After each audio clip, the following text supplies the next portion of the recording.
পড়াশোনা করতে হবে বলে সেই ভয়ে বিয়ে করেছে।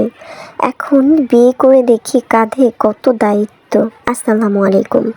আজকে ব্লগটি শুরু করছি বিকেল থেকে।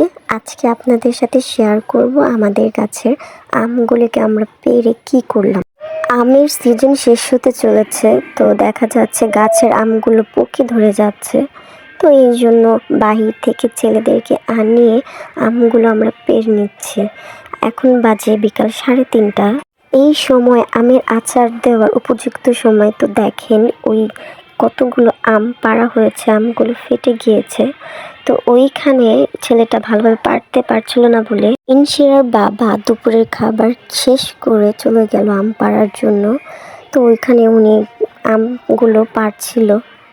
তো এইখানে দেখেন নিচে যে আমগুলো পড়েছিল সেগুলো আমার মেয়ে একটি ঝুড়ির সাহায্যে খুব সুন্দর করে তুলে নিচ্ছিল। তো আমি আবার ওকে বলছিলাম যে দেখো এখানে এখানে আছে।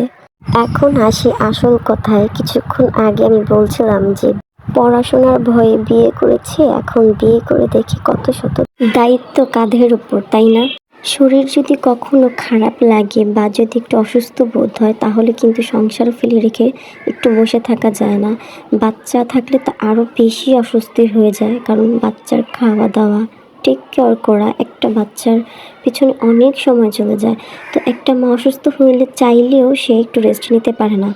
কথা বলতে বলতে এখানে দেখেন আমাদের কতগুলো আম তুলে আনা হয়ে গিয়েছে। তো আমি কিছু আম হাতে করে নিয়ে যাচ্ছি ঘরের দিকে। তো এখানে আমার মেয়ে আম এনে এনে আমাকে দিচ্ছে আর বলছে আম্মু নাও। তো আমি আবার এগুলো দেখছিলাম। তো দেখেন আমার হাজবেন্ড কোথায় গিয়ে আমগুলো পাড়ছে আর বকাবকি করছিল যে তোমাদের আমের চক্করে আমি বুঝি এই গরমে আজকে শেষই হয়ে যাব। তো আমরা খুব হাসাহাসি করছিলাম তার কথা শুনে। আর দেখেন কিভাবে ঝড়ের মতো পড়ছে আমগুলো। নিচে নেমে আসার পর তাকে আমি ঠান্ডা পানি দিলাম। আর দেখেন অনেকগুলো আমই পাড়া হয়েছে। তো যেগুলো ফাটা আম ছিল সেগুলো আমরা বেছে নেব, কারণ এগুলো ভালো আমের সাথে থাকলে নষ্ট হয়ে যাবে আর খাওয়া যাবে না। ভালো আমগুলো দিয়ে আমরা পরে রেখে খাবো, আর ফাটা আমগুলো দিয়ে আমরা আচার বানিয়ে ফেলবো, কারণ এত আম তো আর রাখা সম্ভব না। আর কিছু আম আমরা বিলিয়ে দিব। গাছের জিনিসের শখই আলাদা, সেই জন্য আমরা এখানে বিলানোর জন্য কিছু আম রেডি করছি। যেহেতু আমার নানি শাশুড়ি বাসার সামনেই, সেই জন্য আমরা এই আমগুলোকে একটি ব্যাগে রাখছিলাম এবং বাদবাকি আমগুলো আমরা ভাগ ভাগ করে এখন রেখে দিব। তো দেখেন এখানে কত আম রয়েছে।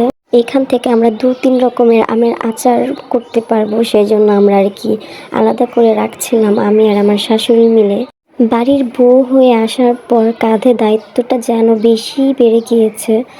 আগে তো মনে করেন মেয়ে ছিলাম, মেয়ে থেকে বউ হওয়ার গল্পটা কিন্তু সহজ না বা সোজা না। আর সবচাইতে বড় স্ট্রাগল তো তখন ছিল যখন মেয়ে থেকে মা হয়েছি। মানে টোটালি একটা আলাদা জীবনের কাহিনী।